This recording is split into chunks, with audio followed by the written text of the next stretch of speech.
For decades, the galaxy saw humans as second-rate, useful for trade, stubborn in politics, and oddly sentimental about life. But military power? Laughable. The Union's elites shared stories of Earth's quaint technologies and their reliance on outdated ballistics, calling our fleets fossils with engines. Even when we warned them of the growing threat on the edge of known space, they rolled their eyes. After all, what could humans possibly do that 1,000 alien navies couldn't? Then the Gralnax invaded. One world fell. Then another. Then 5 more in a matter of days. Panic gripped the galaxy, and for the first time, their bravest leaders turned to Earth not for weapons, but for evacuation routes. They expected retreat, apologies, maybe even surrender. What they got instead was silence. Until the human fleet emerged from hyperspace, and the stars themselves seemed to blink in fear. The moment humans unveiled their true military power, and no one laughed again. For decades, humans were the quiet observers in the Galactic Union, a species once confined to their blue marble planet, now cautiously threading through interstellar diplomacy. They were curious, methodical, and disturbingly patient. While other species raced to showcase their technological might or compete in interplanetary war games, humans rarely participated. To many in the Union, humanity was quaint, even backward. Their ships lacked the grace of the Iridians. Their weapons lacked the raw power of the Veltrax, and their tactics obsolete. Or so everyone thought. The Union's generals called them archivists, with guns, and chuckled at Earth's archaic reliance on kinetic projectiles and armor plating. While the rest of the galaxy transitioned to energy weapons, psychic warfare, and nanite swarms, humans still clung to metal slugs and fusion bombs. They spoke often of restraint, of caution, of consequences. What the Union failed to understand was this: restraint is not weakness. It is discipline. And discipline, when paired with unmatched creativity and history steeped in warfare, is not to be underestimated. When the Gralnax appeared from the outer veil, the Union's arrogance began to collapse. A silicon-based species that fed on stellar energy and traveled via dark matter slipstreams, the Gralnax were unlike anything the galaxy had ever seen. Their ships, grown rather than built, shimmered with fractal armor and adaptive shielding. They did not negotiate. They did not parley. They consumed. The first 3 Union worlds fell within 72 hours. The Veltrax fired plasma storms that glanced off the Gralnax hulls. The Okaran launched mind assaults that found nothing to grip. The Gralnax were immune to psychic interference. In a council emergency broadcast, the Union president said, "We must accept that some species cannot be reasoned with. We must prepare for extinction." In the background, the human representative remained silent. Humanity had long prepared for war, not because they sought it, but because they remembered it. From the ancient battles of Thermopylae to the mechanized horrors of the world wars, humans carried their bloody past like a roadmap. Their simulations modeled thousands of invasion scenarios. Their black projects remained off the books. Their fleets, or rather, their real fleets, had never been shown until now. When the Union requested Earth's help, they expected hospital ships, maybe supply runs. What they received instead was the first Terran armada emerging from Soul Gate. In tight formation. 25,000 ships, matte black, absorbing light. No banners, no ceremonial fanfare. Just silence. The fleet was led by the UHS Leviathan, a dreadnought so massive it distorted gravity wells around it.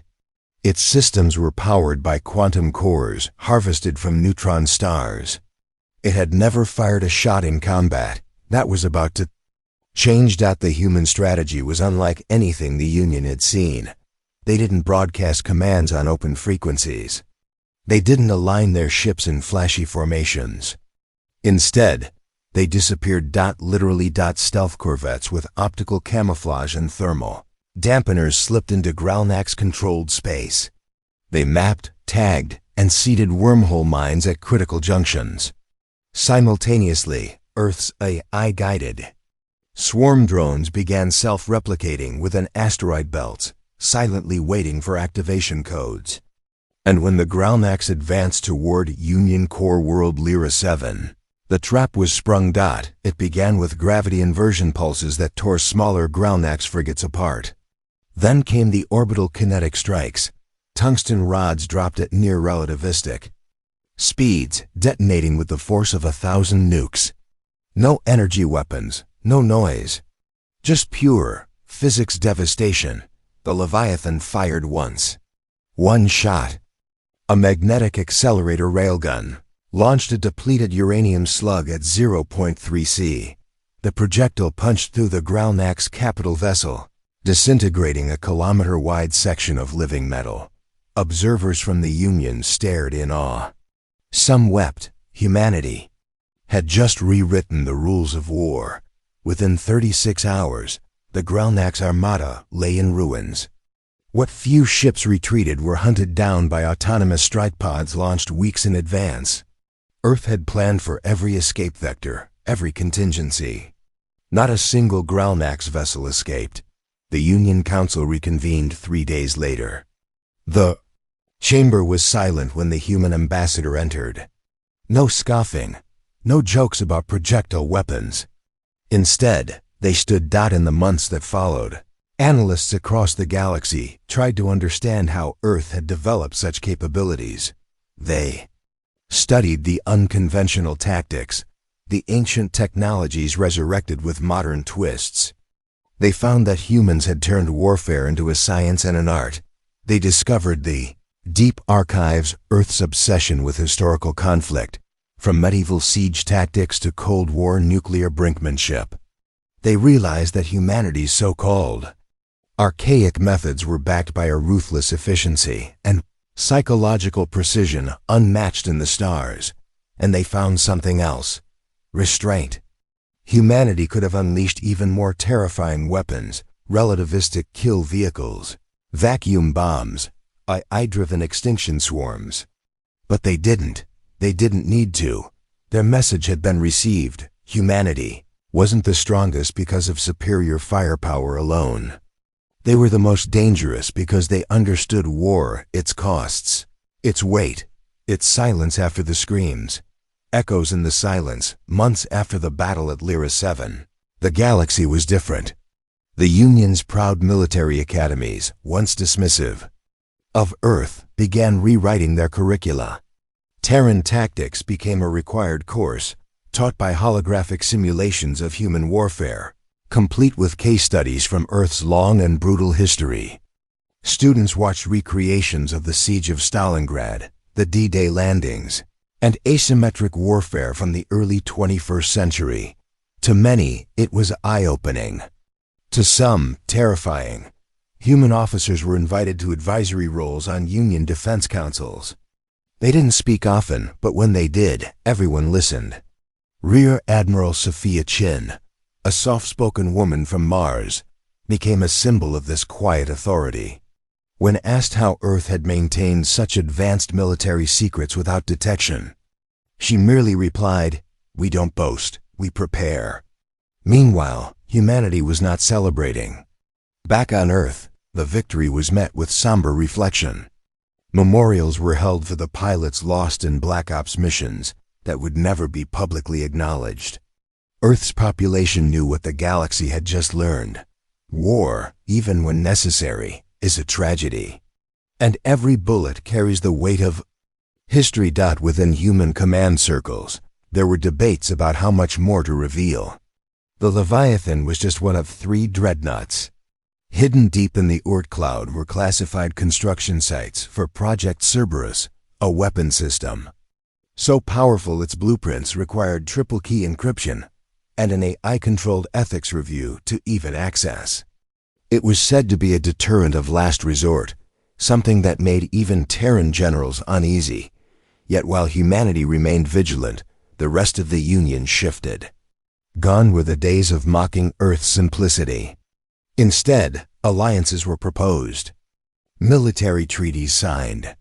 Trade offers flowed like never before. Humans were no longer seen as relics, they were the sharp edge of civilization's survival. But not everyone was pleased. In the void left by the Gralnax's destruction, smaller powers began rising.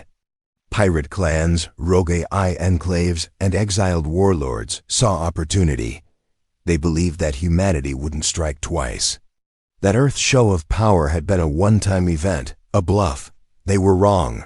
When the Red Worm Syndicate hijacked a civilian colony ship carrying 12,000 souls, the response was swift. Not a fleet, not a dreadnought. A single stealth cruiser, the UHS Whisper.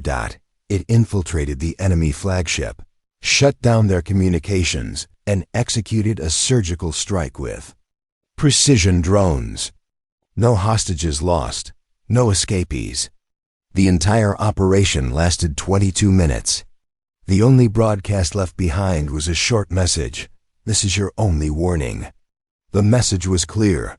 Humanity's silence was never passive. It was purposeful, calculated, strategic. Even among their own ranks, humans began to reassess their role in the galaxy.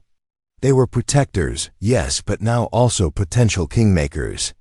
Political analysts from across the stars debated whether Earth would leverage its strength for domination or diplomacy. The answer came from an unexpected place.